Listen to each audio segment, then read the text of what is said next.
Hello everyone, welcome back to my another daily vlog. মই ফুৰি আহি অকণমান সময় বাৰাণ্ডাতে বহি ৰেষ্ট লৈ আছিলোঁ। পিছে আমাৰ মিচিয়ে মই অহা দেখি একেবাৰে দৌৰি আহিছে আৰু মোৰ কোলাত বহি ৰৈছে।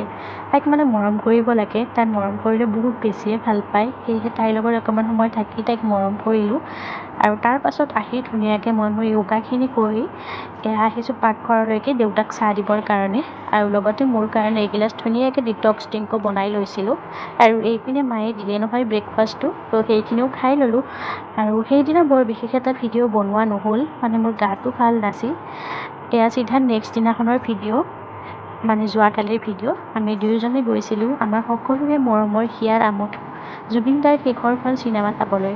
বহুতে হয়তো এতিয়ালৈকে চালেই, পিছে আমাৰহে চোৱা হোৱা নাছিল।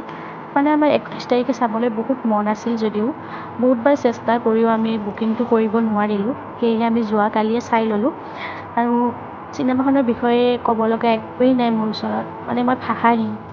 জুবিন দাক শেষৰবাৰৰ কাৰণে জীৱন্ত ৰূপত দেখি মই যেন তাতেই থমকি ৰৈছিলোঁ। একেবাৰে দুচকুৰে চকুলো বাগৰি আহিলে মই গমেই নাপালোঁ। শেষত এটাই ক'ম যে আমাক জুবিন দাৰ ন্যায় লাগে, অতি সোনকালে লাগে। আচলতে সেইদিনা কি হৈছিল তেওঁৰ লগত আমি সেইটো জানিব বিচাৰোঁ। বাকী তেওঁৰ বিষয়ে ক'বলৈ একোৱেই নাই, একদম ভাষা নাই। জয় জুবিন দা।